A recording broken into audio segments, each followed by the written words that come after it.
Assalamualaikum warahmatullahi wabarakatuh. Alhamdulillahirabbil alamin. Ya, senang sekali saya bisa menyapa saudaraku semuanya yang ada di dalam channel saya ini. Ya. Entah kenapa siang ini saya ingin bercerita sedikit ya mengenai batu mustika pelarisan. Di sini ada kisah unik ya. Saya mengambil kisah ini dari penuturan klien saya ya. Saya mengenal dia karena memang hanya beda satu kota ya, beda kota berdekatan di tempat saya. Dia adalah seorang usaha muda ya. Ada usaha muda. Dia seorang usahawan muda di bidang mebel di Jepara. Nah, dulu dia hanya seorang mahasiswa biasa. Ya. Setelah dia lulus, karena si orang tuanya ini adalah memang pengusaha mebel terkenal di daerahnya di Jepara.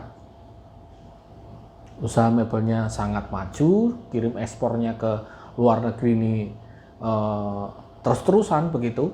Karena memang satu unit set misalkan mebel berbentuk kursi ataupun almari ya, itu sampai puluhan juta harganya. Wah, ini sangat menakjubkan kalau menurut saya seperti itu. Ya, menjadi seorang usahawan yang sukses ini ayahnya si klien saya ini. Dan entah apa yang terjadi ketika dia sudah lulus kuliah ya kan, orang tuanya menganjurkan udahlah kamu nurusin usaha bapak saja begitu. Akhirnya si klien saya ini meneruskan usaha bapaknya, mengelola mebel di situ. Setelah 1 bulan, 2 bulan, 1 tahun, 2 tahun, bapak dari klien saya ini meninggal dunia. Ya. Akhirnya memang penerus utama si anaknya ini, si klien saya. Dan ternyata tidak bisa berjalan mulus seperti yang dikelola bapaknya. Usaha mebel yang dulunya ada di atas seperti itu, perlahan-lahan ini turun. Dari segi penjualan, kemudian dia mengirimkan ekspor ke luar negeri, tapi uangnya tidak kunjung cair. Akhirnya hutang di luar negeri ini menumpuk ya, digugat sana, digugat sini, dan saya dengar ya memang beberapa waktu yang lalu bangkrut semacam itu. Bangkrut. Setelah bangkrut, si klien saya ini baru datang kepada saya. Ki, ini kenapa sih Ki? Saya usaha kok tidak bisa maju seperti bapak saya. Almarhum bapak saya itu cara memimpinnya itu seperti ini perusahaannya, tapi kok kenapa saya pimpin usahanya ini kok tidak berhasil? Sebenarnya apa yang salah di sini Ki? Nah, dari situlah saya mendengarkan kisah ini. Seorang ayah yang mana punya usaha yang maju, belum tentu ketika diturunkan kepada anaknya bisa mengelola usahanya. Ternyata setelah saya tanya, setelah saya ajak diskusi, ngobrol bareng semacam itu, saya menemukan beberapa penyebab kunci ya, kenapa si usahanya ini kok bisa bangkrut berbeda dengan waktu ayahnya dulu. Jawabannya ada 2. Yang pertama, karena anaknya ini, klien saya ini tidak hobi di situ, tidak ada passion di situ. Jadi dia rasanya itu meneruskan usaha karena mandat ataupun perintah dari orang tuanya. Sebenarnya dia passionnya bukan untuk usaha mebel. Saya tanya memang seperti itu. Setelah saya tanya, Mas, kamu itu sebenarnya yang kamu inginin apa selain menjadi usaha mebel? Jawabannya apa? Dia ingin membuka kafe. Nah, itu yang terjadi. Ternyata kalau usaha itu dipaksakan tidak ada hasilnya. Itu penyebab yang pertama.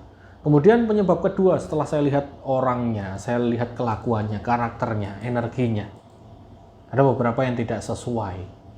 Ya, tidak sesuai. Ketika dia posisi tertekan karena itu perintah dari orang tuanya mau menjalankan usaha, dia menjadi pemimpin yang, mohon maaf, sedikit kasar ngomongnya kepada bawahannya.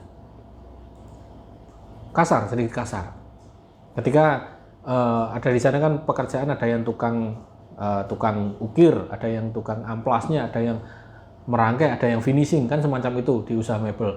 Nah, karyawan-karyawan tersebut itu merasa pimpinannya ini, si anaknya ini, ternyata itu kasar ngomongnya. Perintah terus, tapi tidak pernah mencontohkan mana yang baik. Nah, itu penyebabnya semacam itu. Setelah saya ngobrol baik sama klien saya ini, saya arahkan, Mas, memang kalau untuk Mas ini sesuainya bukan untuk mebel, Mas kurang di situ. Akhirnya dia usahanya awalnya ingin kafe, karena memang sudah bangkrut, modal sudah menipis. Saya arahkan untuk menjadi seorang penjual makanan ringan semacam itu. Seperti apa? Seperti yang sedang viral-viralnya, misalkan itu ayam geprek ataupun minuman seperti Thai tea dan lain sebagainya, tapi itu adakan tempat di rumahnya, ya. Bentuk seminimal mungkin seperti kafe, ya, seperti kafe. Jadi dia mulai dari awal. Dan alhamdulillah setelah 4 bulan ini saya mendapatkan kabar bahwa usahanya sudah mulai bangkit lagi, ya. Ketika dia sudah menjalankan bisnis makanan ringan seperti kafe semacam itu, sekarang buat kafe sekarang. Nah, ini ada hal yang menarik, ada hal yang penting yang harus kita dapatkan. Sehingga ketika kita menjalankan suatu usaha, kalau memang itu bukan passion kita, bukan keahlian kita, jangan dipaksakan.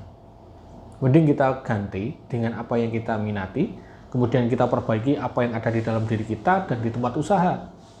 Jika semuanya sudah selaras, ya, entah itu energinya, karakter kita, pelayanan, servis, kemudian apapun itu, kalau sudah baik, maka usaha kita bisa naik lagi. Nah, semoga apa yang saya ceritakan ini kepada saudaraku semuanya dapat menginspirasi usaha teman-teman semuanya, bapak ataupun ibu semuanya, itu bisa maju asalkan kalian ikhlas, kalian bahagia menjalankan usaha itu. Jangan hanya terpaku karena saya butuh makan. Nah, kalau butuh makan, ya kan, itu tidak usah memilih usaha yang paksaan seperti itu, tidak akan berkah. Oke, semoga apa yang saya sampaikan memberikan manfaat. Sekian dari saya. Wassalamualaikum warahmatullahi wabarakatuh.